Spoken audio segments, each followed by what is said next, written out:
అర్థమయ్యేటట్లు చక్కగా కంగారు పడుకో దాన్ని చక్కగా ఆయనకి ఇష్టలైన మనుషులకు భూమి మీద సమాధానము కలుగును గాక అని అలా అన్నమాట.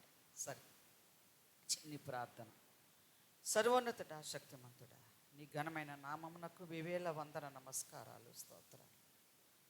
ఈ రాత్రికాల సమయంలో దేవాని దాసుడు బైబిల్ మిషన్ జాయింట్ సెక్రటరీ అయ్యగారు సువన్రాజు అయ్యగారు దంపతులు, వారి కుమారులు, వారికి ఇచ్చిన బిడ్డలు, వారికి ఇచ్చిన సంఘము, వారు చేసుకుంటూ ఉన్న ఈ నీ జననదిన వేడుకలు, ఆ పండుగలోనికి మమ్మల్ని ఆహ్వానించగా దేవా, ఈ రాత్రి నాకు నువ్వు ఇచ్చిన సమయాన్ని బట్టి వందనాలు. ఉదయకాలం నుండి అలసిన ఈ శరీరాన్ని, బలహీన ఘటమును, నా బలహీనతలన్నీ తీసివేసి పరిశుద్ధాత్మ శక్తి చేత నువ్వు వాడుకుని అడుగుచున్నాము. దేవా, బలపరచండి, నా స్వరాన్ని ముట్టండి దేవా, నా నోటికి నోరుగా ఉండమని అడుగుచున్నాను. ఇప్పుడు ఈ సమయంలో వీరికి ఎట్టి వాక్యం అవసరమై ఉన్నదో అట్టి వాక్యమును అందింపచేయమని మంచి బోధకుడు యేసు నామములో ప్రార్థించి వేడుకొనుచున్నాం పరమ తండ్రి, ఆమేన్. 24వ సంవత్సరము. ఈ సంవత్సరాంతమందు ఈ హుకుంపేట బైబిల్ మిషన్ సంఘములో క్రిస్మస్ వేడుకలోనికి వచ్చి ఆయన ఆరాధించుచూ ఉన్నవారలారా, ఆశీర్వాద దీవెనలు ప్రభు మనెల్లరకు దయచేయునుగాక, ఆమేన్. ఈ క్రిస్మస్ కాలంలో క్రీస్తును ఆరాధించుతూ అనేకులు అన్యులైన వారికి క్రిస్మస్ అంటే క్రీస్తును వెల్లడి చేస్తూ ఉన్నారు. క్రైస్తవులందరూ ఒక స్టార్ పెట్టుకోవటాన్ని బట్టి ఇది క్రైస్తత్వం, మన వాళ్ళ పలానా వాళ్ళు క్రైస్తవులు అని తెలుస్తూ ఉంది. అంతేకాకుండా ఒక క్రిస్మస్ ట్రీ, ఒకవేళ ఒక లైటింగ్ చూసినప్పుడు ఇది క్రైస్తవులు, వీళ్ళ కుటుంబాలు అని తెలుస్తూ ఉన్నాయి. అలాగా మనము దేవుని నామాన్ని ధరించిన వారమని తెలియకనే తెలియచెప్తూ వస్తూ ఉన్నాం. ఈ క్రిస్మస్ కాలంలో అనేక మంది అనేక రీతులుగా మనకు కనబడుతూ ఉండటం అనేది చూస్తాం. బైబిల్ గ్రంథములో మత్తయి సువార్తలో మొదటి 2 అధ్యాయాల్లో ఆయన జనదినము అంటే జనరేషన్స్ అంటే ఆయన వంశావళి కనబడుతూ ఉంది. 2వ అధ్యాయంలో కూడా ఆ వంశావళితో పాటు మరియ గర్భంలో యేసుక్రీస్తు ఎలా పుట్టాల్సి వచ్చింది, ఈ మహిమబాలుడు భూలోకంలోనికి ఎలా రావాల్సి వచ్చింది అనేది వ్రాయిస్తూ ఉన్నాడు. హేరోదు రాజు కనబడుతూ ఉన్నాడు, జ్ఞానులైన వారు కనబడుతూ ఉన్నారు, లోకాసు వార్తలు దేవదూతలైన వారు కనబడుతూ ఉన్నారు. ఇంతమంది ఎన్ని రీతులుగా కనబడుతూ ఉన్నప్పుడు ఒక్కొక్క బోధకుడు ఒక్కో రీతిగా దేవుడు అందించిన దానిని బట్టి తెలియచేస్తూ ఉన్నప్పుడు ఈరోజు ఈ రాత్రికాల సమయంలో దేవుడు నాకు అందిస్తూ ఉన్న అంశము దేవుని యొక్క మహిమ. దేవుని యొక్క మహిమను ఎలాగ దేవదూతలైన వారు ఆ 2వ అధ్యాయం లోకాసు వార్తలో తెలియచేస్తూ ఉన్నారో మనం చూద్దాం. ఇలా చూస్తూ ఉన్నప్పుడు నాకు ఒక మాట కనబడుతూ ఉంది. 2వ అధ్యాయము, దేవదూత వచ్చి గొర్రె కాపరిలో ఉన్న స్థలములో 9వ వచనములో ప్రభువు దూత వారి యొద్దకు వచ్చి నిలిచెను, ప్రభువు మహిమ వారి చుట్టూ ప్రకాశించినందున వారు మిక్కిలి భయపడిరి అని వ్రాయబడి ఉన్నది. ప్రభువు దూత వారి యొద్దకు వచ్చి నిలిచినందున ప్రభువు మహిమ వారి చుట్టూ ప్రకాశించింది. ఇక్కడ 2 మాటలు మనం గమనించాలి, జ్ఞాపకం చేసుకోవాలి. ఏంటనంటే, ప్రభువు దూత వారి యొద్దకు వచ్చి నిలిచెను, ప్రభువు మహిమ వారి చుట్టూ ప్రకాశించను. దూత కూడా మహిమ కలిగిన వారే, దూతలు మహిమ కలిగిన వారే.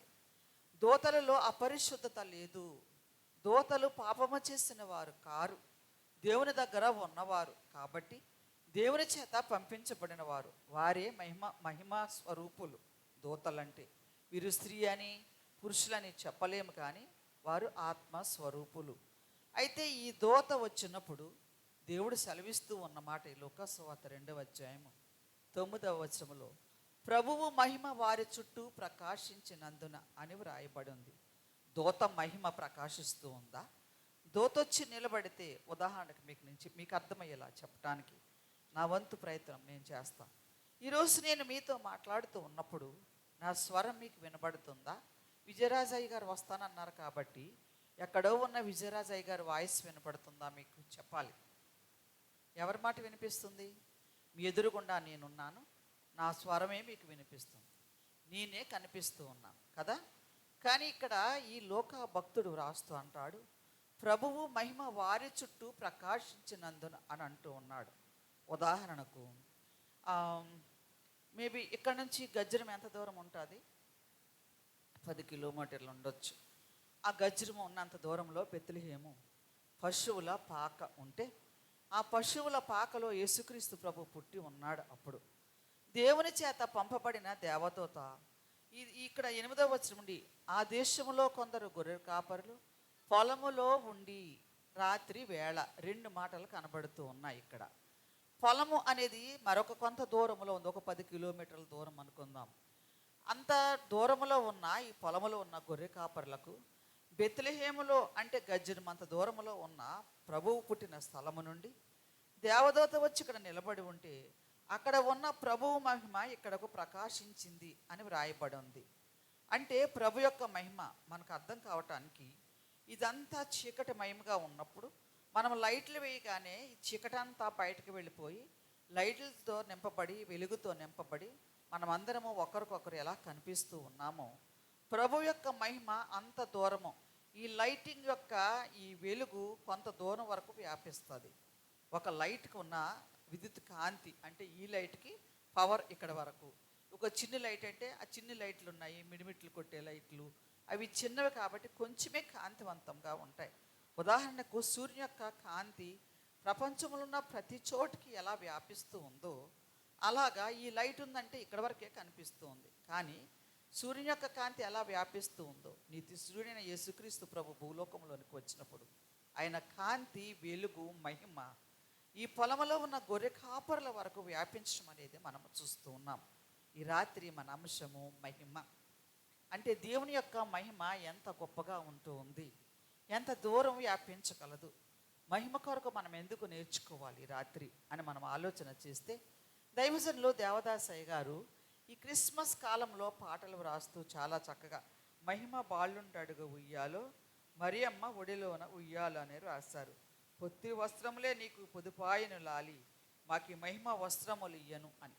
అంటే ఈ పొత్తి వస్త్రములో ఉన్న ఈ యేసుక్రీస్తు ప్రభు బాలుడుగా ఉన్న ఈ బాలుడు రక్షకుడైన యేసుక్రీస్తు ప్రభు మనకు మహిమ సౌధములు ఇయ్యటానికి, అంటే మహిమతో మనల్ని నింపి ఒక గొప్ప స్థానంలో నిన్ను పెట్టడం కొరకు ఆయన మహిమ అంతస్తు అంతటిని విడిచిపెట్టి ఆ మహిమతో భూలోకంలోనికి వచ్చిన వాడు, మహిమ లోకములో ఉన్నవాడు, మహిమ అంతస్తులో ఉన్నవాడు, అన్ని లోకముల కంటే పై ఉన్నత లోకములో ఉన్నవాడు అని దైవజనులు పాటలు రాశారు. ఈరోజు లోకమును గురించి మనం ఆలోచన చేస్తూ ఉన్నప్పుడు దైవజనులు 7 లోకాలను గురించి చెప్పారు. అది పరలోకము, దేవదూతల లోకము, వాయుమండల లోకము, భూలోకము, నరకలోకము, ఇలాగా 7 లోకాలు ఉన్నాయి. కాబట్టి ఈ దేవదూతలు అయిన వారికి కూడా ఒక లోకము అనేది ఉన్నది. అంటే వారికి ఒక స్థలం ఉంది, ఒక ప్రదేశం ఉంది, వారు సంచారం చేసేది. అయితే దేవదూతలైన వారు యేసుక్రీస్తు జన్మ కాలంలో ముఖ్యమైన దేవతలు ఎన్నో కోటాను కోట్లు దేవదూతలు ఉన్నారు. కాబట్టి పౌలు భక్తుడు కూడా, అలాగే లూకా సువార్తలో కూడా, ఇలాగ మత్తయి సువార్తలో కూడా సువార్తికులు రాస్తూ ఉన్నప్పుడు, ఇదిగో పేతురు మల్కని అతని చెవి నరికివేసినప్పుడు నేను వేడుకుంటే వ్యూహా సైన్యముల కంటే ఎక్కువ మంది సైన్యము నా కొరకు దేవదూతలు రారా అని అంటూ ఉన్నాడు ప్రభు. అంటే కోటాను కోట్ల దేవదూతలు ఉన్నారు. లోకంలో దేవదూతలైన వారు పరిచర్య ఏంటి, వాళ్ళు చేసే పని ఏంటి అని అంటే, దేవుడు ఏ పని అయితే చెప్తూ ఉన్నాడో ఆ పని చేయటము వారి ముఖ్యమైన పని. ఆ దేవదూతలైన వారు ఉదాహరణకు ఇప్పటికి వచ్చిన దేవదూత, మరి దగ్గరికి వచ్చి మాట్లాడుతున్న దేవదూత గబ్రియేల్ అనే దేవదూత, 7 ముఖ్యమైన దేవదూతలు ఉన్నప్పుడు మిఖాయేలు అలాగే గబ్రియేల్ అనే దేవదూతలు ముఖ్యంగా వాడబడుతూ వచ్చారు. ఈ గబ్రియేల్ అనే దేవదూత మరి దగ్గరకు వచ్చి మాట్లాడటం మనం చూస్తూ ఉన్నాం. ఇలాగ దేవదూతలైన వారు తండ్రైన దేవుడు ఏ పని చెప్తే ఆ పని చేయటము వారికి అలవాటు. దానియేలు గ్రంథములో దానియేలుకు దేవుడు ఒక స్వప్నం చూపిస్తూ ఉన్నాడు, ఒక దర్శనం చూస్తూ ఉన్నాడు. ఆ దర్శనము తనతో పాటు ఉన్నవారు చూడలేకపోతూ ఉన్నారు. అంటే అంత గంభీరమైన దర్శనము. దేవుడు చూపించిన దర్శనం చూసినప్పుడు దానియేలు అంటూ ఉన్నాడు, నాతో ఉన్నవారు చూడలేక పడిపోయారు, కానీ నేను దేవుని దర్శనాన్ని చూసినప్పుడు నా ముఖం వికారమైపోయింది, నేను చాలా బలహీనుడు అయిపోయి ఉన్నానని అన్నప్పుడు ఒక దేవదూతను దేవుడు పంపించి దానియేలు దగ్గరకు దానియేలును బలపరిచినట్లు మనం చూస్తూ ఉన్నాం. అంటే దేవదూతల పని ఏంటి, మనుషులు ఎప్పుడైతే బలహీనమైపోతూ ఉన్నారో వారిని బలపరిచే పని. దైవజనులు అన్నారు, దేవదూతలు ఘాటు జాగ్రత్తలు, అంటే మనకి ఘాటుగా ఉండి ఒక కావలి కాసేవారిగా దేవుడు ఏర్పాటు చేశాడు అని వ్రాసారు. అలాగా దేవదూతల పరిచర్య. యేసుక్రీస్తు ప్రభువు లూకా సువార్త 22వ అధ్యాయంలో గిస్సెమనే తోటలో విస్తారంగా ప్రార్థన చేసి సొమ్మసిల్లిపోతూ ఉన్నప్పుడు ప్రభువును బలపరుస్తూ ఉన్న దేవదూత మనకు కనబడుతుంది. ఇలాగ దేవదూతలైన వారు అనేక రీతులుగా ఆదికాండం 19వ అధ్యాయంలో సొదొమ గొమొర్ర విషయంలో లోతుతో మాట్లాడుతూ ఉన్నప్పుడు కూడా అక్కడికి దేవదూతలు రావటం మనం చూస్తూ ఉన్నాం. కాబట్టి దేవదూతలు అనేవారు దేవుడు ఏ పని చెప్తే ఆ పని చేయటానికి వారు సంసిద్ధులుగా ఉన్నారు. ఈరోజు దేవుడు మనకు అప్పచెప్పిన పని మనం ఎంతవరకు చేస్తాము అనేది ఒక ఆలోచన చేద్దాం. ఈరోజు మర్చిపోయాను, పాస్టర్ గారు ఎంతసేపు మాట్లాడాలో చెప్పలేదు, నాకు అడగలేదు నేను. సరే, మీరు ఎంతసేపు మేలుకుంటే అంతసేపు చెప్తాను. రేపు శనివారమే, ఎన్ని ప్రోగ్రామ్స్ ఉన్నా పర్లేదు. సరే, ముందుకు వెళ్ళిపోదాం.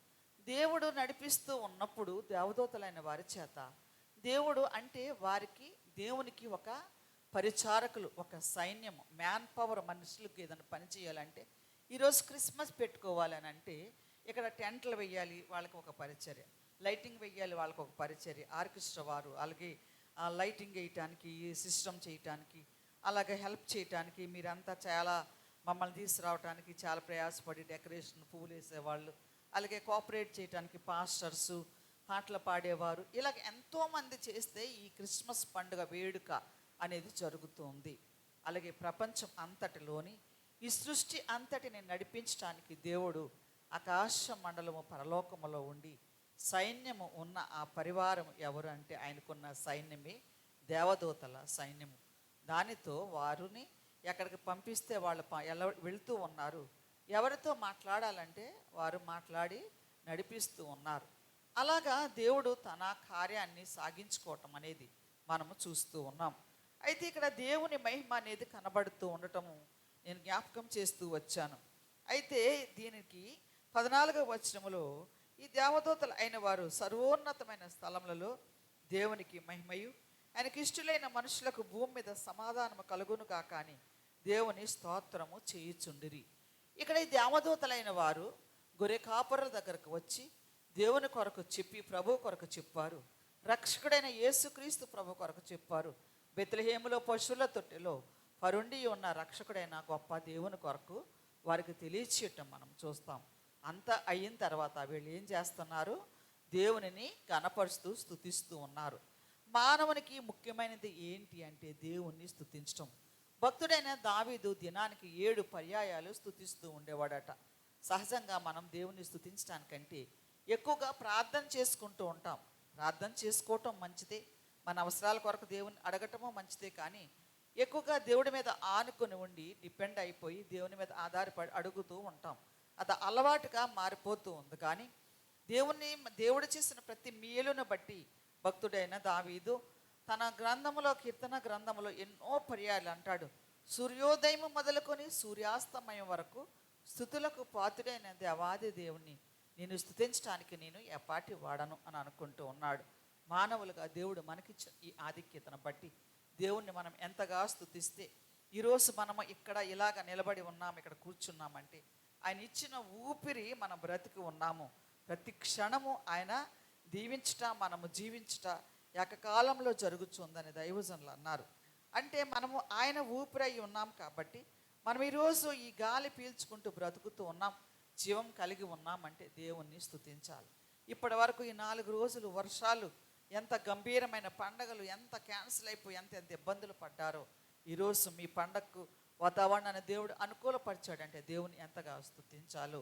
ఈరోజు వర్షం ఎక్కువ ఉందనుకోండి, మంచి మంచి బట్టలు కట్టుకొని వస్తాము, దాన్ని ఏం చేయాలి, ఆడోళ్ళు అసలే ఇలా పట్టుకుని తడివైపోతే ఇబ్బందిగా, కొంచెం ఫ్రీగా మూవ్ లేక, మనదంతా ఎక్స్పోజింగ్ సరిగా లేక ఎంత ఇబ్బంది పడిపోతుంటారు. అసలు వంటలు చేయాలంటే ఇబ్బంది.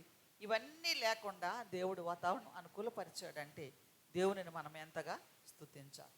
దేవుడు ఈరోజు మనల్ని ఆరోగ్యంతో ఉంచాడు. ఈ సంవత్సరం అంతా కాపాడు. ఎన్ని ఆపదలు వచ్చినా ఆపదలు రానిచ్చి ఆదుకున్న దేవుడు, ఆయనను మనం స్తుతించాలి. అలాగే దేవుడు మనకి ఇంత మంచి బట్టలు ఇచ్చాడు, దేవుణ్ణి స్తుతించాలి. ఇంకా ముఖ్యమైనది ఆయన జీవము కలిగిన దేవుడు, ఆ జీవం కలిగిన దేవుని నామాన్ని మనం ధరించుకొని ఆ జీవంతో మనం బ్రతుకుతూ ఉన్నాము, అన్యుల్లాగా లేము. కాబట్టి ఆయన నామాన్ని కలిగి ఉన్న మనము ధన్యులము. దేవమానవుడు ధన్యుడని వ్రాస్తారు దైవజనులు దేవదాసయ్య గారు. కాబట్టి అందుని బట్టి దేవుణ్ణి మనము స్తుతించాలి. దేవుణ్ణి స్తుతించడానికి ఒక కారణమా ఎన్నో కారణాలు, ప్రతిదీ కారణమే. కాబట్టి దేవుణ్ణి స్తుతించడానికి మనము పూనుకోవాలి. ఈ రాత్రి దేవదూతలైన వారు దేవుణ్ణి స్తుతించడం మనకు కనబడుతూ ఉంది. ఎలా స్తుతిస్తూ ఉన్నారు? సర్వోన్నతమైన స్థలములలో, సర్వములో ఉన్నతమైన స్థలములో ఉన్న దేవాది దేవునికి. ఎవరున్నారు సర్వములో ఉన్నతమైన దేవుడు? లోకములో చాలామంది పలానా వాళ్ళ దేవుడు, పలానా వాళ్ళ దేవుడు, పలానా వాళ్ళ దేవుడు అంటారు. ఈ ఆంధ్ర రాష్ట్రంలో ఎస్పెషల్లీ జనవరి వచ్చిందనుకోండి, సంక్రాంతి, లేకపోతే పిల్లలకి స్కూల్స్కి సెలవులు అంటారు. ఏంటంటే ఏదో వరలక్ష్మి రథం అంటారు, అట్ల తద్ది అంటారు, వినాయక చవితి, ఎన్నెన్నో చెప్తూ ఉంటారు. దేవుడు ఒక్కడే. ఒక ఆవిడ పాడుతుండేది అసలు, ఒక్కడే దేవుడు, ఆయన ఒక్కడే దేవుడు. భూలోకం అంతటిని, ఈ సర్వమంతటిని సృష్టించిన దేవాది దేవుడు ఒక్కడే. ఆ ఒక్కడైన దేవుని స్తుతించడం మానివేసి ఆయన ఎక్కడ ఉన్నాడు అనేది చూడాలి. సర్వాన్ని సృష్టించి సర్వలోకానికి ఉన్నతమైన పై స్థలంలో ఉన్న దేవాది, అన్ని లోకములకు అవతలనున్న ఉన్నతాలోకాన్న సన్నితులకున్న ఆ ఉన్నత లోకములో ఉన్న ఆయనకి నువ్వు స్తుతించు, ఆయన్ని గణపరచు అని దైవజనులు పాటలో రాశారు. కాబట్టి అంత ఉన్నత లోకములో నుండి మన కొరకు, మానవుల కొరకు, ఎన్నిక లేని మన కొరకు, నిత్యం అపరాధములతో ఉన్న మన కొరకు, పాపశాపములతో ఉన్న మన కొరకు, మనల్ని విడిపించుట కొరకు దేవుడు ఎక్కడికి వచ్చాడట? భూలోకంలోనికి వచ్చాడు. యెరూషలేము రాజనగరిలో యేసుని వెదకుచు, ఎరిగిన దారి తొలగిన వేళ ఏదలో కృంగితి. యేసయ్యా తార ఎప్పటి వాలే ఎదురాయే త్రోవలో, ఎంతో అబ్బురపడచు విస్మయముందుచు ఏగితి స్వామి కడకు. అందాల తార అరుదించే నాకి రవిలో.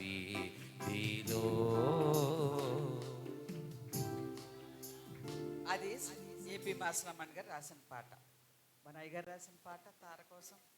అదిగో రమణీయ తారది, విహాలు వెంట వచ్చిరి. అదిగో రమణీయ తారది, విహాలు వెంట వచ్చిరి. అది దారి వెళ్ళెను, శిశువాసము మీదుగా ఆగెను. అది దారి వెళ్ళెను, శిశువాసము మీదుగా ఆగెను. నక్షత్రమా ప్రభుని దర్శించు కొరకై, ప్రయాసాన నీతో పయనము చేతుము. నక్షత్రమా ప్రభుని దర్శించు కొరకై, ప్రయాసాన నీతో పయనము చేతుము. అదిగో రమణీయ తారది, విహాలు వెంట వచ్చిరి. చాలా దేవుణ్ణి మహిమపరుస్తూ ఉన్నారు వారు. ఎక్కడంట? సర్వోన్నతమైన స్థలంలో దేవునికి మహిమ. ఆ మహిమ ఎక్కడి వరకు వ్యాపిస్తూ ఉంది?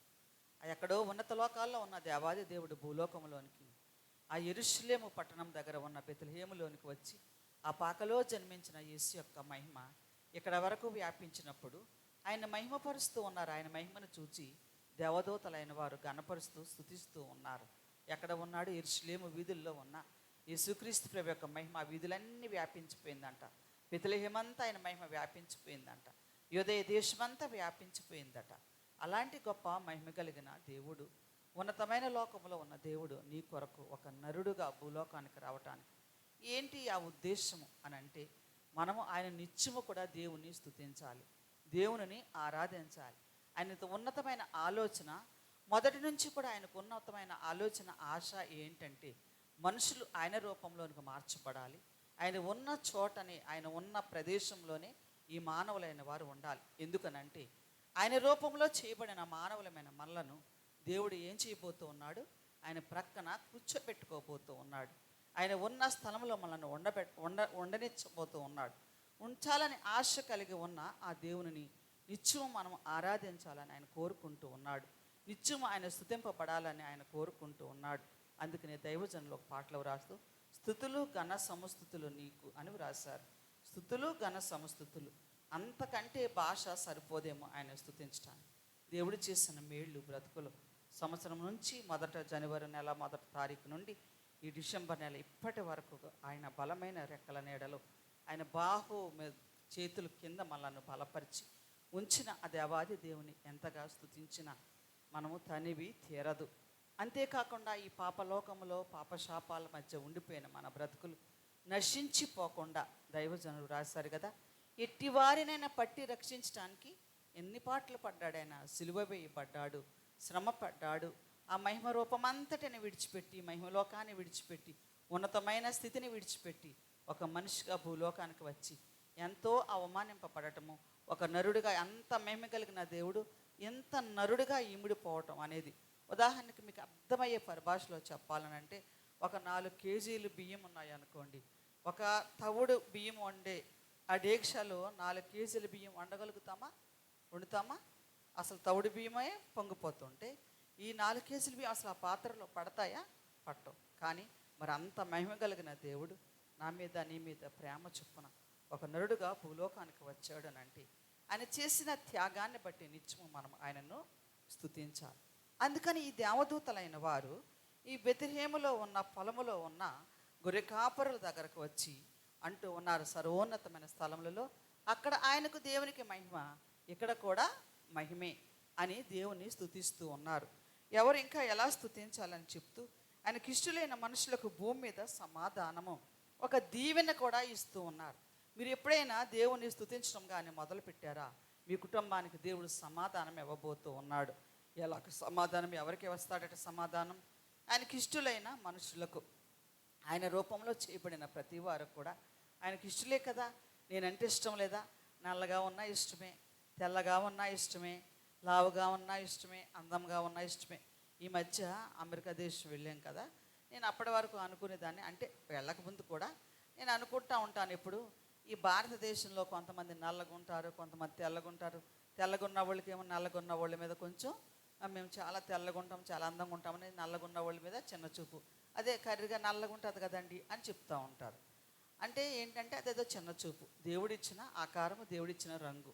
అయితే దీన్ని బట్టి అనుకునేదాన్ని ఒక్కొక్కరు ఒక్కొక్క రంగులో ఉంటారు. ఏంటి ఈ భారతదేశం మనం అంతా ఏంటి చక్కగా అందరూ ఒకే కలర్లో ఉంటే ఎంత బాగుండేది, ఇలా ఎందుకు దేవుడు చేశాడని చాలా ఫీల్ అవుతూ ఉండేదాన్ని. ఈ మధ్య అమెరికా దేశం వెళ్ళినప్పుడు అక్కడ దొరలు ఎక్కువ ఉంటారంటే మనకు తెలుసు కదా, తెల్ల దొరలు ఎక్కువ ఉంటారు. తెల్ల దొరలని, అమెరికా దేశం అంటే తెల్ల దొరలని మనకు తెలుసు. అయితే అక్కడ నల్లజాతి వారు కూడా ఉంటే అక్కడ ఉన్న గవర్నమెంట్ ప్రెసిడెంట్ ఏం చేశారంటే వాళ్ళని కూడా సమాన హక్కులు ఉండాలని వాళ్ళతో కలిపేసినప్పుడు ఆ నల్లజాతి వాళ్ళు కూడా ఎక్కడ చూసినా, ఏ ఎయిర్పోర్ట్లో చూసినా వాళ్ళే ఉద్యోగాలు చేస్తున్నారు, ఎక్కడ చూసినా వాళ్ళే ఉద్యోగాలు చేస్తారు. వాళ్ళు ఒక్కొక్కళ్ళు ఎంతెంత ఎత్తు ఉంటారు, ఎంతెంత లావు ఉంటారు, ఎక్కడి వరకు తల ఉండదు, ఎక్కడి నుంచి వెళ్ళి ఎంత పొడుగు తల ఉంటుంది, లేకపోతే ఎక్కడి వరకు తల ఉంటుంది, అసలు ఇంకా రకరకాలుగా ఉంటారు. అప్పుడు నేను అనుకున్నాను, అమ్మో దేవుడా, భారతదేశం ఎంత దేవుడు ఆశీర్వదించాడు, ఎంత చక్కగా ఉన్నామో మనం. కరెక్ట్గా మరీ పొడుగుంటే ఒక 6.5 ఉంటారు తప్పించి 6 అడుగులు 5 అడుగులు అలా ఉండి మరీ విస్తారంగా అసహ్యంగా లేకుండా ఎంత బాగున్నామో. దేవుడు మనల్ని ఎంతగా, ఈ భారతదేశం అంటే చాలా ప్రేమ, అందుకే ఎంత అందంగా మనల్ని ఉంచాడు. ఫోన్లే బాబా ఆళ్ళలాగా మనం లేవు అనుకున్నాను నేను అప్పుడు. అలా కూడా దేవుని స్తుతించాను అక్కడ. అంటే మనం దేని ప్రతి దానిని, అంటే ఒక్కొక్కరికి ఒక పంద. దారిలో వెళ్తూ ఉంటాను అనుకోండి, ఇసుక కనిపిస్తుందా ఉదాహరణకు, దేవుడు ఎంత ఇసుక ఇచ్చాడు, ఈ ఇసుక పట్టే కదా మనుషులు ఈ కన్స్ట్రక్షన్ చేస్తున్నారు. దేవుడు ఎంత జ్ఞానం కలిగిన దేవుడు, ఎంత కన్స్ట్రక్షన్ చేస్తాకి ఇసుక ఇచ్చాడు ఇలా కట్టుకోవాలని. ఆయన ఎంత జ్ఞానం కలిగిన వాడు అనుకుంటాను. అలా ప్రతి దానిలోని దేవుని స్తుతించడం, ప్రతిదానికి దేవుని తలంపు కలిగి ఉన్నప్పుడు దేవుడు మనలను ఆయనకు ఇష్టలుగా చేసేవాడై ఉన్నాడు. ఇప్పుడు ఇష్టం దేవునికి ఎవరంటే ఇష్టం అని అంటే ముఖ్యమైనవి రెండు కనబడుతూ ఉన్నాయి. అంటే నా జ్ఞానానికి అందిన గమనించినప్పుడు దేవునిని నిత్యము ఆరాధించేవారు దేవునికి ఇష్టలుగా కనబడుతూ ఉన్నారు. రెండవది దేవుని నిత్యము స్తుతించేవారు దేవునికి ఇష్టలుగా కనబడుతూ ఉన్నారు. అయితే దేవుని ఎలా ఆరాధించాలి? కొరింథీ పత్రికలో పౌలు అంటాడు, ఆత్మతోనూ సత్యముతోనూ దేవునిని ఆరాధించాలి. మీరు సత్యంతోనే దేవుని ఆరాధిస్తున్నారు, ఇంకా ఆత్మతోనే దేవుని ఆరాధిస్తున్నారు. కానీ మరి దేవుని అలా ఈరోజు పండగకి వచ్చేసరికి మీరు అందరూ చాలా చక్కగా మందిరం అంతా నిండిపోయి చూస్తే చాలా బాగుంది. అంటే చూడటానికి కూడా మంచి కలకల్లాడుతా ఏంటంటారు వీణుల పండుగగా చక్కగా ఉంది. ఇన్ టైంకి వచ్చారు, చక్కగా ఉంది, మంచి కలర్ఫుల్గా ఉన్నారు, అంతా బాగుంది. మరి ఆదివారం రోజు కూడా ఈ మందిరం ఇలాగే నిండిపోయి ఎంత కలకలగా ఉంటుందంటారా? అసలు పాపం ఇంక బాగోదు, చెప్పాలా వద్దా? నేనేమో అడిగాను, నా దగ్గర అబద్ధం చెప్పలేరు, మీరేమనంటే మళ్ళీ మీరు చూసారా పాస్టర్ గారు ఇలాగ అంటారని ఇబ్బంది పడితే ఎలా అన్నారు మీ పాస్టర్ గారు. అంటే మీరు ఏం చేయట్లేదు, టైంకి రావట్లేదు. దైవజనులు దేవదాసయ్య గారు అన్నారు, ఆరాధనకి వెళ్ళేటప్పుడు గుర్రాల్లాగా పరిగెట్టాలట, ప్రార్థన చేసేటప్పుడు గాడిదల్లాగా వాండ్రించాలంట. అప్పుడే దేవుని దగ్గర మనం మొరపెట్టుకున్నప్పుడు, అందుకనే ప్రవక్త ఇర్మియా అంటాడు కదా, రోదన చేయు స్త్రీలను కనుగొనడి అని అంటూ ఉన్నాడు. అంటే దేవుని దగ్గర మొరపెట్టే స్త్రీలు కావాలి అని దేవుడు కోరుకుంటూ ఉన్నాడు. ఒక సైన్యంలాగా ఉండే స్త్రీలు కావాలి. ఈ పరలోక సైన్య సమూహం అంతా దేవుణ్ణి స్తుతిస్తూ ఉంటే మనకు లేని ఆధిక్యతనిచ్చిన దేవాది దేవుడు ఆయన ప్రక్కన కూర్చోబెట్టుకోవాలని మనల్ని ప్రేమించి ఆయన మహిమ అంతస్తును విడిచిపెట్టి భూలోకంలోనికి వచ్చి ఒక పొత్తుగుడ్డలతో చుట్టబడి ఒక మామూలు నరుడుగా ఉండి, మామూలుగా కనీసం జన్మకాలంలో ఎవరైనా నొప్పులు వస్తున్నాయంటే ఏదో ఒక ఇంట్లో ఒక పంచలో తీసుకొని వెళ్తారు. కానీ ఆ దినాలలోనంట సత్రములో వారికి స్థలము ఎక్కడా కూడా స్థలం లేదు. కాబట్టి సత్రములో వారికి స్థలము లేనందున పశువుల తొట్టిలో పరుండ పెట్టాను. పశువుల తొట్టిలోకి వెళ్ళి మరియా కాన్పు చేయటం అనేది ప్రసవం చేయటం అనేది మనం చూస్తాం. అంత దీన స్థితిని ప్రభువుకు ఎందుకు అవసరం అని అంటే దీనులమైన మనలను ఉన్నతులుగా చేయటానికి ఆయన దీనుల కొరకే భూలోకానికి వచ్చాడు. ఆయన దీనుడుగా గార్ధబాసీనుడై యెరూషలేము వీధుల్లో తిరుగుతూ ఉన్నాడని మనం మట్లాది వారి దినాన మనం వింటూ ఉంటాము. అంటే దీనులుగా ఉన్న మన బ్రతుకులు, దీనత్వంలో ఉన్న బ్రతుకులను దేవుడు ఏం చేయబోతుడు ఉన్నాడు, ఆయన ఉన్నతమైన లోకములోనికి మనల్ని తీసుకొని వెళ్ళబోతూ ఉన్నాడు. అందును బట్టి ఈ సర్వ సైన్యము పరలోక సైన్య సమూహం అంతా దేవుని స్తుతించి ఆరాధిస్తూ ఉంటే నీవు నేను ప్రభువుని ఎంతగా ఆరాధిస్తూ ఉన్నాము అనే ఆలోచన చెయ్యాలి. అయితే సమయానికి మనం ఆరాధనకు వస్తూ ఉన్నామా లేదా? దేవుణ్ణి ఆరాధించేటప్పుడు మనం పాట ద్వారా ఆరాధించాలి, ప్రార్థన ద్వారా ఆరాధించాలి, ప్రభువును కానుక ఇవ్వటం బట్టి దేవుణ్ణి ఆరాధించాలి. ఈ సమయంలో క్రిస్మస్ కాలంలో ఉన్నాం కాబట్టి కానుక కోసం కూడా ఒక మాట చెప్తాను. కానుకను ఇవ్వటం కూడా దేవుణ్ణి ఆరాధించడమే. మురీచు వేయాలంట దేవునికి కానుక. కాబట్టి ఇక్కడ ఆయనకి ఇష్టలైన మనుషులకు భూమి మీద సమాధానం అనేవి రాయించి పెట్టాడు. సమాధానము ఎవరికి ఉంటుంది, ఏమి చేస్తే ఉంటుంది అనే ఒక మాట ఆలోచన చేస్తూ ఉన్నప్పుడు అంటే సద్వాక్య పఠనము. సద్వాక్య పఠనం దేవుని నిత్యము దావీదు అంటాడు, దివారాత్రము దానిని ధ్యానించేవాడు ధన్యుడు. 119వ సంకీర్తనలో దేవుడు వాక్యాన్ని గూర్చి ఆయన న్యాయ విధులను గూర్చి దావీదు ఎంతగా వ్రాయించి పెట్టాడో ప్రతి వచనము చదువుతున్నప్పుడు అసలు ఉదయాన్నే నేను ఆ వర్డ్ ఒకటి చదివి ప్రేయర్ చేసి పెడతాను అనమాట. నాది ఒక గ్రూప్ ఉంటుంది, ప్రేయర్ గ్రూప్, అందులో పెడతాను. అది నాకు ఎంత ఉల్లాసాన్ని ఇస్తుంది అంటే ఆ ప్రార్థన. దావీదు దేవుని వాక్యం ఎడల ఉన్న ఆసక్తి, దేవుని వాక్యం ఎడల న్యాయ విధుల ఎడల ఉన్న ఒక సంతోషం కానీ ఆయన అనుభవిస్తూ ఉన్నాడు. ఈరోజు మేము కూడా దేవుని వాక్యాన్ని చదివితే ఆ వాక్యపు వెలుగు మనలను ఆ ముఖములో, ఆ దేవుని వాక్యపు వెలుగు ఆ ముఖంలో మనకు కనిపిస్తుంది. నేను అది ఎలా చెప్పగలనంటే మా అమ్మగారికి 86 సంవత్సరాలు. ఇప్పుడు మా అమ్మగారు మా ఇంటి దగ్గర ఉన్నా, మా అన్నయ్య వాళ్ళ ఇంటి దగ్గర ఉన్నా, మేమిద్దరం అదే మాట్లాడుకుంటూ ఉంటాం. ఆవిడకి ఏ సంబంధం ఉండదు. ఎవడొచ్చి మా ఇంట్లో ఇక్కడ పక్కన ఇక్కడ ఏదైనా పెద్ద టీవీయో ఒక కేజీ బంగారం పెట్టామనుకోండి, ఈవిడ బైబిల్ చదువుకుంటా కూర్చొని ఉంటుంది. ఇది ఎవడన్నా పట్టుకొని వచ్చి వెళ్ళిపోయినా ఎవరికి సంబంధం లేదు అది. ఏ అని అంటే ఏమో నాకు తెలియదమ్మా, నేను బైబిల్ చదువుకున్నాను. ఎప్పుడు చూసినా బైబిల్ చదువుతానే ఉంటుంది మా అమ్మగారు. మా అమ్మ నేను హ్యాండ్ బ్యాగ్ మొయ్యాలంటే నాకు అస్సలు ఇష్టం ఉండదు, చెయ్యి లాగేసినట్టు ఉంటాయి, చిన్న బరువు కూడా మొయ్యలేను. ఈ రోజుకి బరువైన హ్యాండ్ బ్యాగ్ బైబిల్ తప్పకుండా ఉండాలి. మా అమ్మగారు ఎక్కడికి వెళ్ళినా బైబిల్ ఉండాలి, అందులో కీర్తన పుస్తకం ఉండాలి, దేవుడి వాక్యము ఎవరైతే చెప్తే రాసేసుకుంటే ఒక నోట్స్ పెన్ను ఉండాలి. ఆ కంపల్సరీ ఆ బ్యాగ్ మోసుకొని మా అమ్మ మెట్లెక్కు నడుచుకుని వెళ్ళిపోతుంది. మీకు ఇంకొక విషయం చెప్పాలి, మా ఇంట్లో మేము ఇంట్లో ఎవరు బట్టలు ఉతుక్కోమండి.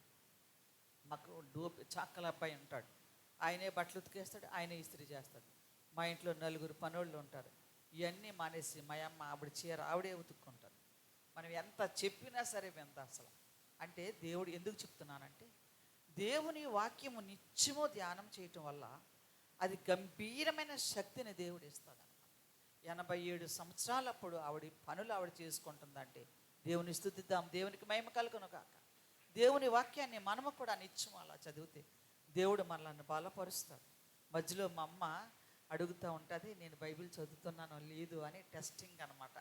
ఒక్కొక్కసారి ఉండి ఇప్పుడన్నా నాకు ఖాళీ ఉండదు, ఇప్పుడన్నా వచ్చి కూర్చున్నానంటే, నువ్వు పలానాది దేవుడు అలా రాయించాడు కదా, దాని ఉద్దేశం ఏంటి అంటుంది. నేను సరిగా చెప్తే అంటుంది, లేదు అంటే నేను దాని మీద పట్టు నాకు లేదు అని, అదనమాట ఆవిడ ఉద్దేశం. అని దేవుడి వాక్యం బాగా చదవాలమ్మా, అర్థం అవ్వాలంటే అంటుంది. అంటే ఆమెకున్న పట్టు, దేవుడు వాక్యమేళ్ళ దావీదుకున్న పట్టు. అందుకనే దేవుని మీద ఆ వాక్యమేళ్ళ ఉన్న భక్తి, ఆయన మనసులో వాక్యం ఉంది కాబట్టి మనసు వస్తుందని విన్నప్పుడు అంతటి రాసు ఆయన వస్త్రాలు ఉన్నాయో లేదు గమనించినంత నాట్యం చేస్తూ ఉన్నాడు. అంటే దేవుని వాక్యం మనసులో ఉండి దేవుడే వస్తూ ఉన్నాడు. అది అందు వాక్యం ఉండేను, వాక్యమే దేవుడై ఉండేను. వాక్యమే దేవుడు. మన చేతిలో దేవుణ్ణి పెట్టుకుని ఇది బూజులు పట్టేస్తుంటుంది, తెరవకుండా ఉంటాం, ఏయో చేస్తూ ఉంటాం, ఇవన్నీ మనకు తెలిసినవి. కానీ సద్వాక్య పఠన, దేవుడు వాక్యము నిత్యము పఠిస్తూ ఉంటే ఆ వెలుగు, ఆ బలము గొప్పదై ఉంది. రెండవది సమాధానములో ఇంకొక మాట ఏం కనపడుతుంది, మార్గము. యేసుక్రీస్తు ప్రభు యోహాను సువార్త 6వ అంటాడు, నేనే మార్గము. ఆయన మార్గము. ఒక భక్తుడు అంటాడు, యేసు లేనిదే నడువలేను, ఒక అడుగైనా వేయలేను. యేసు లేనిదే నడువలేను, ఒక అడుగైనా వేయలేను. నడిపించు యేసయ్యా, నా అడుగులు తడబడకుండా. నడిపించు యేసయ్యా, నా అడుగులు తడబడకుండా. యేసు లేనిదే నడువలేను, ఒక అడుగైనా వేయలేను. యేసు లేకుండా నువ్వు నడవలేవు. ఆయన అడుగులో అడుగు వేసుకుంటూ నడవాలి. అందుకనే తన అడుగు జాడలు మాదిరి ఉంచి పోయెను అని వ్రాస్తూ ఉన్నాడు పేతురు తన సంఘం. యేసుక్రీస్తు అడుగు జాడలు ఆయన మాదిరి ఉంచి వెళ్ళాడు. ఆయన లక్షణాలు మనకు మాదిరి, ఆయన ఆలోచన మనకు మాదిరి, ఆయన సత్యము మనకు మాదిరి, ఆయన ఊహ మనకు మాదిరి. కాబట్టి ఆ అడుగు జాడల్లో మనం నడుస్తూ ఉన్నప్పుడు ఆ మార్గము ఆయనే మార్గము కాబట్టి ఆ మార్గంలో మనం నడిచినప్పుడు అటు ఇటు కూడా మనము తొలగిపోం. ఒక కష్టం రావచ్చు, ఒక గాలి తుఫాను రావచ్చు, ఒక రుణమనే గాలి తుఫాను కెరటం నిన్ను కొట్టవచ్చు, ఒక వ్యాధి అనే ఒక గాలి నిన్ను తోసివేయచ్చు, కానీ నువ్వెక్కడికి తప్పిపోవు. ఆ మార్గంలోనే నడిచి వెళ్ళగలవు. సమాధానము, సమాధానం. మూడవ మాట దానము. దానం అంటే ఏంటి? ధారాళముగా దేవుణ్ణి ఆరాధించాలి. దైవజనులు పాటలు రాస్తా అంటారు, ఆరాధించండి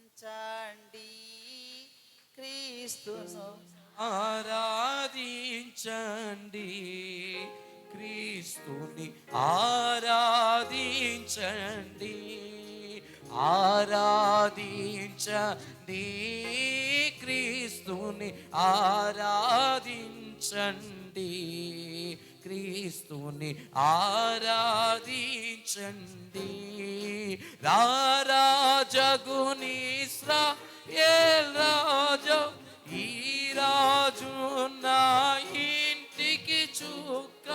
దారి చూపుగా చేరి మ్రొక్కుచు ఆరాధించిన తూర్పు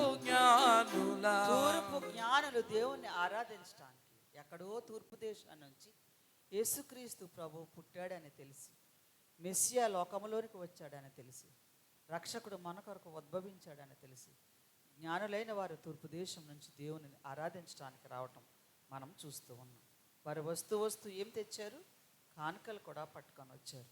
ఇకపోతే సమాధాన నమ్మిక ఉంచాలి. దేవుడు ఏమి చేసినా ఒక మాట దేవుని మీద ఆధారపడాలి. ఏమి జరిగినా అది మన మంచి కొరకే అని మనం అనుకోవాలి. దేవుడి మీద పూర్తిగా మన హృదయమారా ఆయన మీద నమ్మకం ఉంచేయాలి. ఎంతటి నమ్మకం అంటే అది శతాధిపతిలో మనం చూస్తాము. ఎంతటి నమ్మకము అని అంటే అది ఒక యోబు భక్తులో మనం చూస్తూ ఉంటాము. ఎంత నమ్మకము అని అంటే ఒక యాకోబులో మనం చూస్తూ ఉంటాం. అంటే నాకు తెలిసి నాకు నమ్మకము అంటే ఒక్కొక్క భక్తులు ఒక్కొక్క వరుస మనకు కనబడుతూ ఉంటుంది.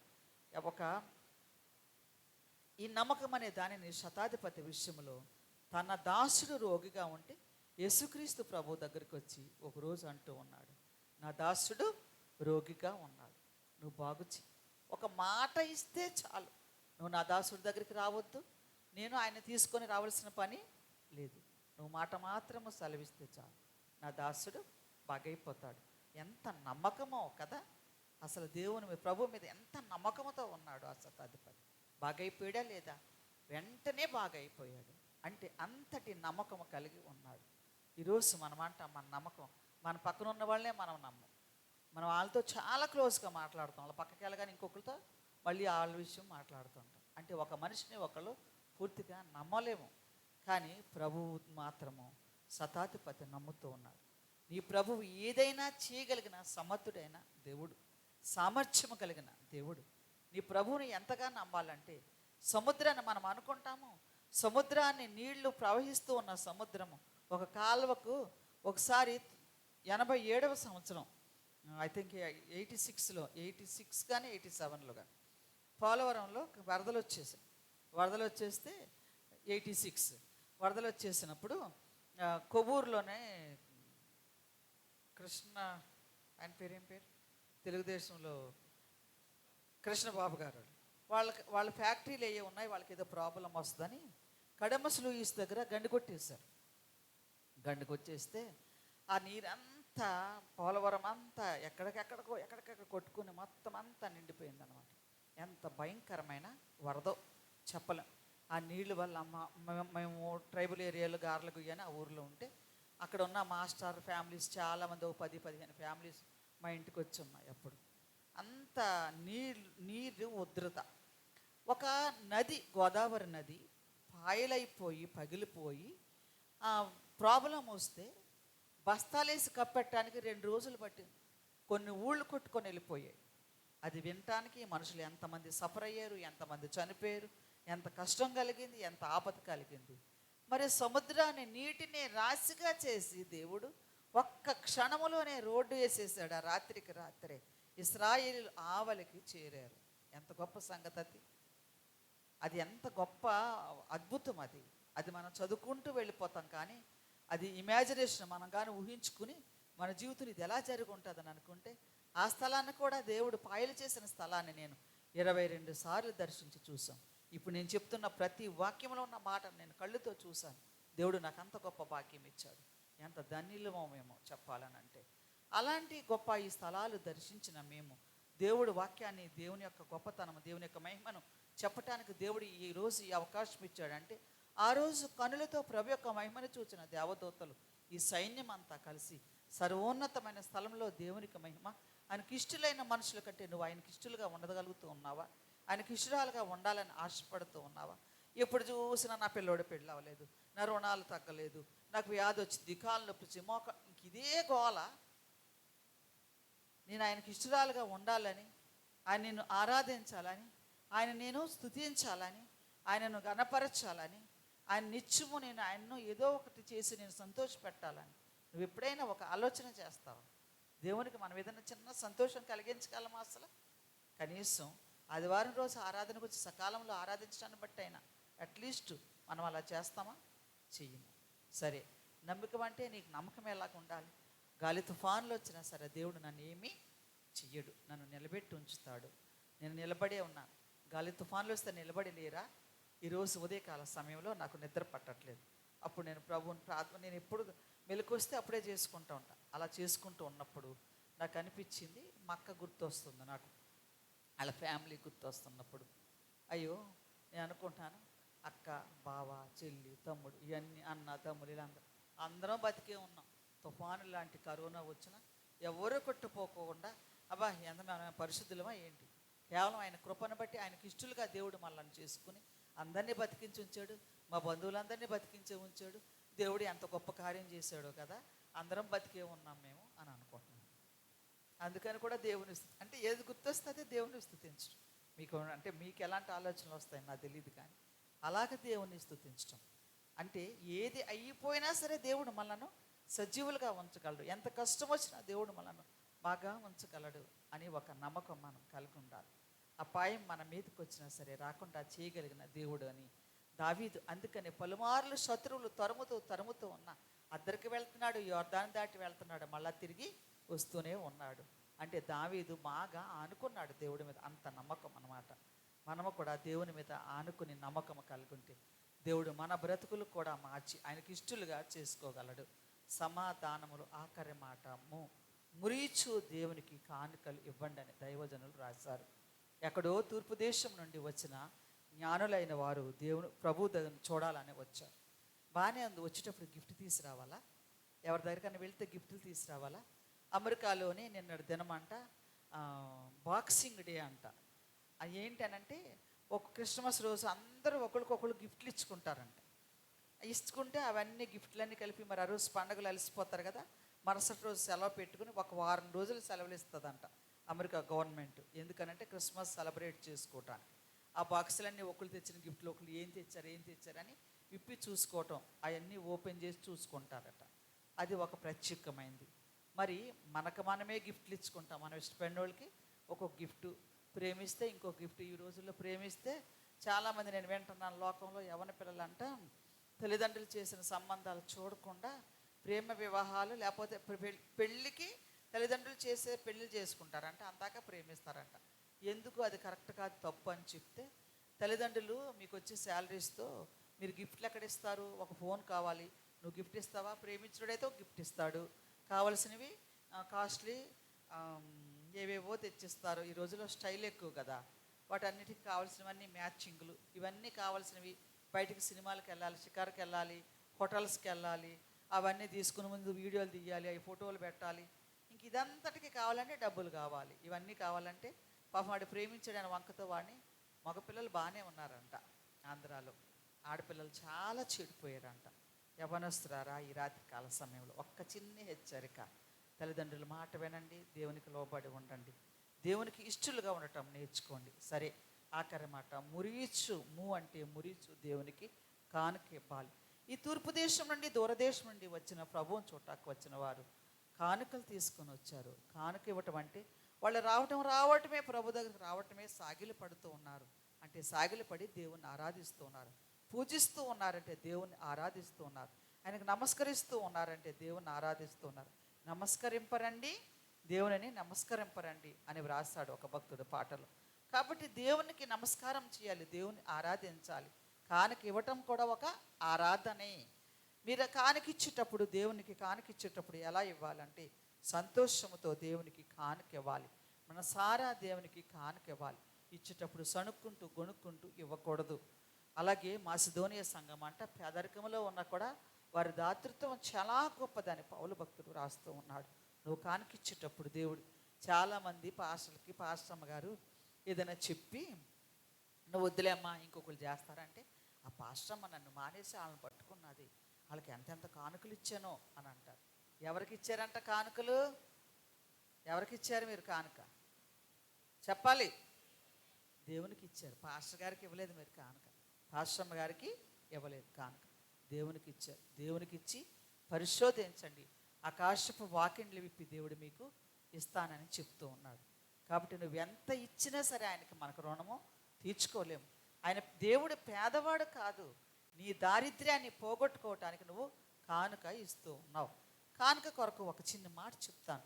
ఎందుకనంటే విజయరాజయ్య గారు కానుక కోసం అస్సలు చెప్పరు. మా సంఘాల్లో కానుక కోసం అస్సలు ఒక్క మాట ఉండదు. ఏమన్నంటే పాస్టర్ గారు అంటారు, దేవుడు మనకి ఎంత ఇప్పించాలో అంత ఇప్పిస్తాడు, ఎందుకు కానుక కోసం చెప్పాలి అని అంటారు. కానీ నాకు ఒక సహోదరు ఉన్నారు, ఈ మధ్యకాలంలో వాళ్ళు మాట్లాడుతూ, పాస్టర్ గారు చెప్పకపోతే వాళ్ళ ఆశీర్వాదాలు వాళ్ళకి తెలియని వాళ్ళకి ఎలా తెలుస్తుంది, వాళ్ళ ఆశీర్వాదాలు మనం పోగొడుతున్నాం కదా అన్నారు. అప్పుడు నాకు అనిపించింది, సంఘాల్లో కానుక కోసం కూడా చెప్పాలి. చెడ్డగా అనుకునేవాళ్ళు ఉంటారు. ఇప్పుడు చెడ్డ తలంపు ఉన్నవాళ్ళు ఎప్పుడూ చెడ్డగానే ఆలోచిస్తారండి, అవునా కదా? మంచిగా ఆలోచించే వాళ్ళు ఎప్పుడూ మంచిగానే ఆలోచిస్తారు. కాబట్టి దేవునికి కానుక ఇచ్చేటప్పుడు ఎక్కడి నుంచో వచ్చిన ఈ జ్ఞానులైన వారు కొంత కానుక తెచ్చారంట. ఏంటి? బంగారం తెచ్చారు, బోళము తెచ్చారు, సంబరాన్ని పట్టుకొని వచ్చారు. బంగారం అంటే దేవుడే, దేవత్వానికి గుర్తు అన్నారు దైవజన్. నిర్మకాండములు ప్రత్యక్ష గుడారము మోషేతో కట్టించినప్పుడు కావలసినంత బంగారము ప్రతి ఉపకరణమునకు మేలిమి బంగారు కావలసి వచ్చినప్పుడు ఇశ్రాయేలు చేత దేవుడు ఎంతో బంగారం ఇప్పించుకోవటం మనం చూస్తాం. వెండిని వాడాడు ఆ ప్రత్యక్ష గుడారం పని కొరకు, ఎంతో వెండిని తీసుకొని రావటం మనం చూస్తూ ఉన్నాం. సముద్ర వస్త్రాల తోళ్ళు, అలాగే నీలి సూత్రము చేయబడిన వస్త్రాలు, అల్లిక పనిగా ఉన్న స్త్రీలు అల్లిక చేసిన వస్త్రాలు ఎన్నో తీసుకొని వచ్చారు. ఈరోజు పూర్వం నేను చూసేదాన్ని, అంటే పాస్టర్ గారు మరీ ఎంతగా ఆలోచిస్తారని అనుకోవచ్చు. మేము ఉద్యోగం చేసేవాళ్ళం ఎయిర్పోర్ట్స్లో. అయ్యగారు ఉద్యోగం అనేసి వచ్చాం మా మామయ్య గారు చనిపోయిన తర్వాత. కానీ మా మామయ్య గారు ఉన్నప్పుడు మేము వచ్చినప్పుడు సీతాఫలాల సీజన్లో ఉన్నాయనుకోండి, ఒక గదంతా సీతాఫలాలు ఉండే. ఇప్పుడు ఎవరైనా సీతాఫలకాయలు పట్టుకొస్తారండి? పాస్టర్ గారు మీ సంఘంలో సీతాఫలకాయలు తెస్తారో తేరో మరి. మన సంఘాల్లో సీతాఫలాలు తెస్తారా? ఒక 5-6 తీసుకొస్తారేమో తెస్తే. ఈ పొలాల్లో అన్ని పంటలు పండుతాయి, తీసుకొస్తున్నారు ఈ రోజుల్లో. దుసంభాగాలు తెస్తున్నారా? ఏది పండినా దేవుడికి తీసుకొని వస్తున్నారా కానుక? ప్రతి దానిలో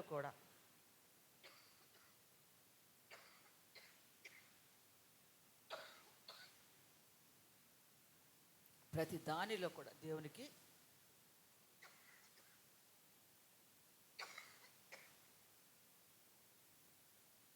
ప్రభు జన్మ స్థలము పకాయే కాని పరలోక సౌదమే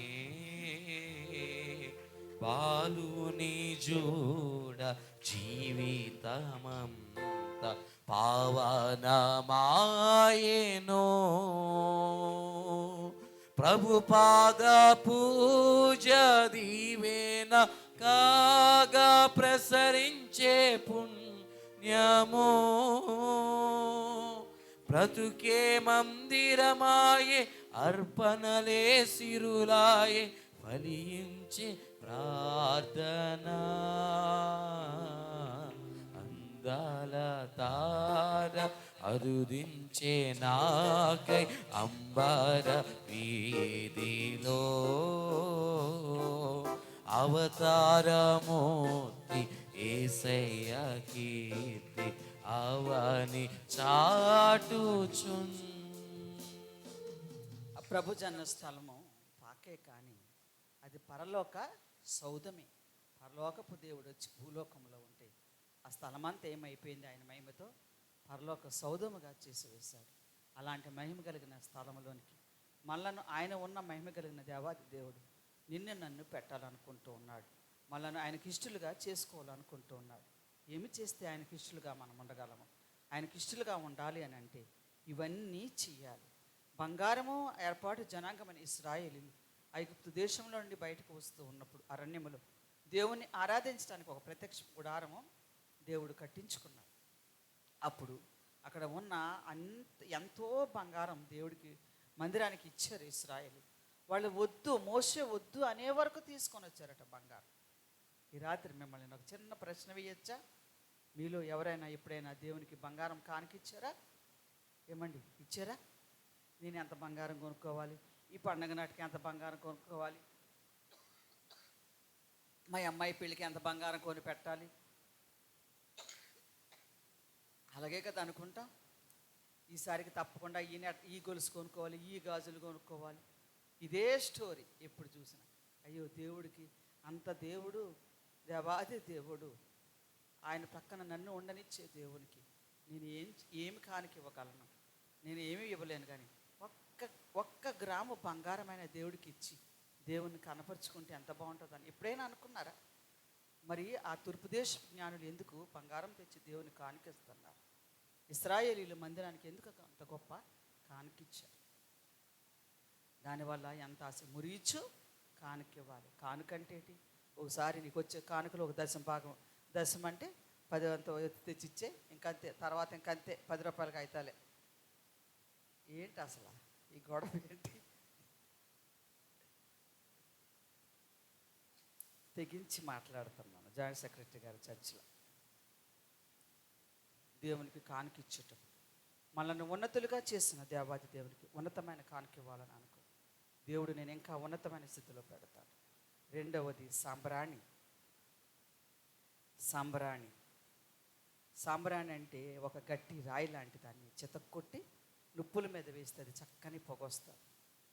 ఆ పొగ అలాగా యేసయ్య నలిగిపోయాడు. ఆయన ఎంత గొప్ప దేవుడు. లేవికాండం 1 నుంచి 5 అధ్యాయాల వరకు చూస్తే ప్రతి అధ్యాయంలో ఒక్కొక్క బలులు కనపడతాం. ఈ బలుల్లో మనం చూస్తున్నప్పుడు నైవేద్య బలుల్లో స్వచ్ఛమైన సాంబ్రాణిని వేసి వాడుకుంటూ ఉన్నాడు. సాంబ్రాణి అంటే విరిగి నలిగిన మనసు దేవునికి ఇష్టమైన బలి అంటే దేవునికి ఆరాధన. కాబట్టి దేవుణ్ణి ఆరాధించడానికి మనము మన హృదయాలను నలుగొట్టుకొని మనం ఆయనకి ఒక సాంబ్రాణి నుప్పుల మీద వేయబడి కరిగినట్టు కరగాలి. యేసుక్రీస్తు ప్రభు మన కొరకు సిలువలో నలిగిపోయాడు. ఎండచ్చి గాయములు మండుచూ నుండేనని దైవజనులు రాశారు. మనము ప్రతిదానిని మన మనసులోకి తీసుకుంటే ప్రభు యొక్క శ్రమ మనం చూడగలం. ప్రభు జన్మలో ప్రభు యొక్క సిలువ కనపడుతూ ఉంటుంది ప్రతి మాటలో. సరే, మూడవది, చాలా టైం అయిపోయింది. మూడవది బంగారము, సాంబ్రాణి, బోళం అంటే ఆ చుక్కలుగా పడి అది ఒక ఔషధం లాంటిది. ఈ బోళము ఒక చెట్టు నుంచి కారుతున్నప్పుడు చుక్కలుగా పడతాయి. యేసుక్రీస్తు ప్రభు లోక సువార్త 22వ అధ్యాయములు 44వ వచనం మనం చూస్తే ఆయన చెమట రక్తము చుక్కలుగా బిందువుల్లాగా పడుతుందని లోకాభక్తుడు రాస్తూ ఉన్నాడు. ఆయన శరీరము ప్రార్థన చేస్తూ ఉన్నప్పుడు ఏమైపోయిందంట? చిట్లిపోయి చెమటతో పాటు రక్తం ఏకమయ్యి కారుతుంది. నీ కొరకు నా కొరకు ఆయన భూలోకంలోనికి ఒక కానుకగా భూలోకంలోనికి వచ్చి వేశాడు. ఆయన శరీర రక్తాలు మనకు అర్పిస్తూ ఉన్నాడు. ఆయన ప్రాణాన్ని మనకు దానముగా ఇచ్చాడు. మనం ఆయనకి మురీచు కానుక ఇవ్వటంలో ఈ మాత్రము కూడా వెనకంచ వేయకుండా, నువ్వు ఎంత ఇస్తున్నావు? 10వ వంతు కాదు, 11వ వంతు, 22 వంతులు, 33%, 44%, నువ్వు ఎంత ఇచ్చైనా సరే దేవునికి తక్కువే. నువ్వు ఇవ్వటానికి నీ చేతిని కుర్చీ చేసుకోవద్దు. ఇవ్వటానికి నీ చేతిని ధారాళంగా ముందుకు చాపు. దేవుడు తప్పకుండా నీ కుటుంబాన్ని అంచెలుగా పెద్దది చేయగలుగుతాడు. నీ కుటుంబానికి కావలసినంత ఆశీర్వాదాలు ఇవ్వగలుగుతాడు. ఈ 5 పనులు సరిగా చేయగలిగితే సమాధానం అనే ఒక ఆశీర్వాదంతో ఆయనకి ఇష్టలుగా చేసుకొని సమాధానం అనే ఒక ఆశీర్వాదాన్ని నీ కుటుంబానికి ఇస్తూ ఉన్నాడు. ఈ రాత్రి వాక్యం వింటూ ఉన్నప్పుడు మనం అర్థం చేసుకునేది ఏంటంటే, దేవునికి ఇవన్నీ మనం సరిగా చేయలేకపోవటం వల్ల మన కుటుంబాల్లో సమాధానము లేదు. సమాధానం ఏలుబడి చేయాలి.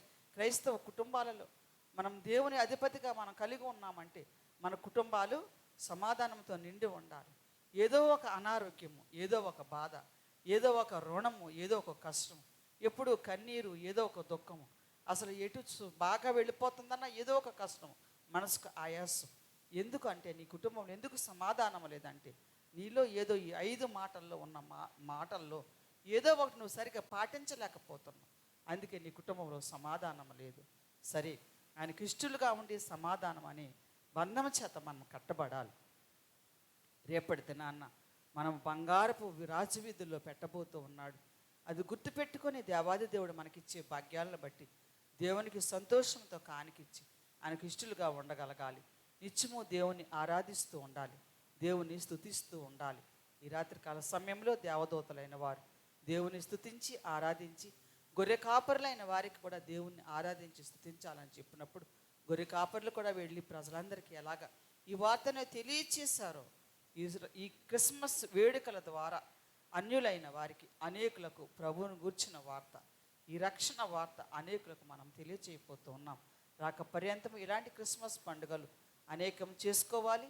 మహిమ కలిగిన దేవుడు, గొప్ప దేవుడు, శక్తిమంతుడైన దేవుడు, నిత్యము ఆరాధింపబడుతున్న దేవుని ప్రక్కన మనము కూడా కూర్చుండగలిగిన శక్తిమంతులుగా ప్రభు మనలను చేయునుగాక. ఆమేన్. సర్వోన్నతుడా నీకు స్తోత్రం. ఈ కొద్ది మాటలు నీ వినికిడిలో బలపరిచి ప్రతి ఒక్కరూ దాన్ని ఉపయోగించుకునే శక్తిమంతులుగా చేయమని అడుగుచ్చు ఉన్నాం. ప్రతి ఒక్కరము కాసేపు దేవుడు మనం ఆరాధించడానికి వచ్చాం. ఈ రాత్రి క్రిస్మస్ పండుగ. క్రిస్మస్ అంటే క్రీస్తుని ఆరాధించడం. మోకరించుదాం. యేసయ్యను మోకరించి ఒక్కసారి అడుగుదాము. పశుల తొట్టెయే నీకు పాయను లాలి అని వ్రాయించిన దేవాది దేవుడు నా హృదయం అనే తొట్టెలో పవళించమని అడుగుదాం. యేసుక్రీస్తు ప్రభుని ఆరాధించడానికి వచ్చాము ఈ రాత్రి. ప్రతి ఒక్కరము ఒక్కొక్కసారి నువ్వు ఏదైతే మర్చిపోతూ ఉన్నావో, దేవుని ఏదైతే ఏ రీతిగా స్తుతించడం మర్చిపోతూ ఉన్నావో, దేవుని ఎలాగ ఆరాధించడం మర్చిపోతూ ఉన్నామో, పశువుల పాకయే సిలువకు ఎంతో దూరము లేదు కదా, భారము ఘోరముగా. దేవా, పశువుల తొట్టుకి సిలువకు ఎంతో దూరము లేదు. ఆ దినాలలో నువ్వు సిలువ మరణం అనేది పొందుతావని తెలిసి నాయనా ఈ భూలోకంలోనికి నువ్వు వచ్చేవన్న సంగతి తెలిసి దేవా నిన్ను స్తుతించి ఆరాధించచ్చు ఉన్నారు. మా తండ్రి గారు నిన్ను స్తుతించి ఆరాధించమన్నారు. నువ్వు మాకు ఇచ్చిన ఈ రక్షణ భాగ్యాన్ని బట్టి నీకు వందనాలు. నిన్ను స్తుతించి ఆరాధించచ్చు ఉన్నాము. ఎందరో నశించిపోతూ ఉంటే మమ్మల్ని నశించిపోకుండా ఈరోజు నిన్ను కలిగి ఉండేలాగా చేసావు దేవా, నీకు స్తోత్రములని ఆయనను స్తుతించుకుందాం. నీకు ఇష్టలుగా ఈ రాత్రి మమ్మల్ని చేయబోతూ ఉన్నావు దేవా, నీకు స్తోత్రాలు. నిత్యము నీ వాక్యము చదువుతూ నిన్ను ప్రేమించేవారుగా చేయబోతూ ఉన్నావు దేవా, నీకు స్తోత్రాలు. ఇప్పటి వరకు మా హృదయాలలో పట్టిన ప్రతి దానిని విడిచిపెట్టి విశాలమైన మనస్సుతో నిన్ను ఆరాధించే గొప్ప జనులుగా మమ్మల్ని చేసావు దేవా, నీకు స్తోత్రాలు. నీ నామదారులుగా చేసావు. యెహోవా దేవుడు కాగల జనులు ధన్యులని వ్రాయించి పెట్టావు. ఆ వరుసలో నన్ను ఉంచావు, నా రక్త సంబంధికులను ఉంచావు, నా భర్త నుంచావు, నా బిడ్డల నుంచావు, నా భార్య నుంచావు, నా కుటుంబ సభ్యుల నుంచావు దేవా, నీకు స్తోత్రములని దేవుని స్తుతించుకుందాము. దేవా, ఈ రాత్రి ఇదిగో నీ మార్గంలో నడవటానికి మాకు మార్గం ఏర్పాటు చేసావు. నీవే మార్గమై ఉన్నావు. ఆ మార్గంలో మమ్మల్ని నడిపిస్తూ ఉన్నావు దేవా, నీకు స్తోత్రములని ఆయనను స్తుతించుకుంటూ ఉన్నాము దేవా. ఈ రాత్రి దానం వచ్చేసి ఒక గొప్ప గుణము నువ్వు మాకు ఇవ్వబోతూ ఉన్నావు దేవా, నీకు స్తోత్రములని ఆయనను స్తుతిస్తూ ఉన్నాము. మురీచు దేవునికి కానుక వేసి గొప్ప స్థాయిలో నన్ను మమ్మల్ని నుంచావు దేవా, నీకు స్తోత్రములని ఆయనను స్తుతించబోతూ ఉన్నాం. అలాగ దేవుని స్తుతించి ఆరాధించి శక్తిమంతులుగా చేయబోతూ ఉన్నాం. ఈ రాత్రి ప్రతి ఒక్కరికి క్రిస్మస్. నీకు క్రిస్మస్, చిన్నవారి క్రిస్మస్, పెద్దవారి క్రిస్మస్, పేదవారి క్రిస్మస్, గొప్పవారి క్రిస్మస్, లోకమంతా క్రిస్మస్ అని వ్రాయించిన దేవాది దేవుడు మనకు క్రిస్మస్ పండుగనిచ్చిన దేవుడు. మన కుటుంబాలలో క్రిస్మస్ వేడుక, మన అంతరంగంలో క్రిస్మస్ సంతోషము సందడి జరుగునట్టు దేవుడు ఈ రాత్రి నిన్ను జ్ఞాపకం చేసుకోబోతూ ఉన్నాడు. సంవత్సరాది మొదలుకొని సంవత్సరాంతము వరకు ఆయన దయా కిరీటం ఇశ్రాయేలు మీద ఉంచిన దేవుడు నీ మీద ఉంచబోతూ ఉన్నాడు. నీ కుటుంబం మీద ఉంచబోతూ ఉన్నాడు. నీకు శక్తిని ఇవ్వబోతూ ఉన్నాడు. ఈ రాత్రి ఒక్కసారి ఆయన అడుగు, నీకు ఏమి కావాలని అడగబోతూ ఉన్నావు. ఈరోజు పండుగలో ఒక ఫలం ఇవ్వబోతూ ఉన్నాడు, ఒక వరము ఇవ్వబోతూ ఉన్నాడు. దావీదు అంటూ ఉన్నాడు, నేను యెహోవాను ఒక వరము అడిగి తినంటూ ఉన్నాడు. ఈ పండుగ దినాన నువ్వు ఏ వరం అడగబోతూ ఉన్నావు దేవా? ప్రతి ఒక్కరు నిన్ను ఆశించి వచ్చారు, నీ దగ్గర ఉన్నారు, నీ ఉనికిలో ఉన్నారు, నీ బలిపీఠము దగ్గర ఉన్నారు, నీ తొట్టె దగ్గర ఉన్నారు దేవా. ఈరోజు నీ ప్రక్కనే ఉన్నారు, నీ పక్కలో ఉన్నారు. ఒకసారి జ్ఞాపకం చేసుకొని నీ ఆశీర్వాద దీవెనలు ఆనాడు గొర్రె కాపరులకు ఇచ్చినట్లు ఒక్కొక్కరికి దయచేయి దేవా, నీకు స్తోత్రం. వారంతరంగాలలో ఏం అడుగుతూ ఉన్నారు, ఏమి కావాలని ఆశపడుతూ ఉన్నారు, నీ బలిపీఠం ముందు మోకరించి అడుగుతూ ఉన్నాము, ఆశతో అడుగుతూ ఉన్నాము. నా ప్రాణమంతా నీ ముందు పెట్టాను, నా ఆశ అంతా నీ ముందు పెట్టాను. నాకున్న బలము నీవే, నాకున్న ధైర్యము నీవే, నా ఆశ నీవే, నా అతిశయము కూడా నీవే దేవా. నీవు లేకుండా నేను లేను.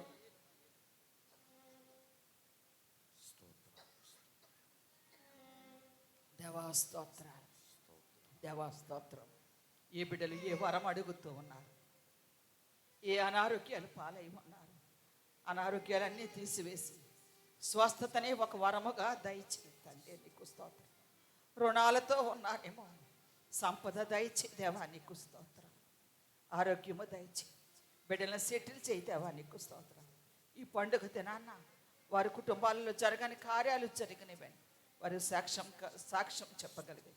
ఒక గొప్ప శక్తిమంతులుగా చేయమని నేను అడుగుచు 24వ సంవత్సరం దేవా ఈ కుంపేట బైబిల్ మిషన్ మందిర ఆవరణములో ప్రార్థించిన అంశములకు నెరవేర్పు దయచే దేవ నీకు స్తోత్రం.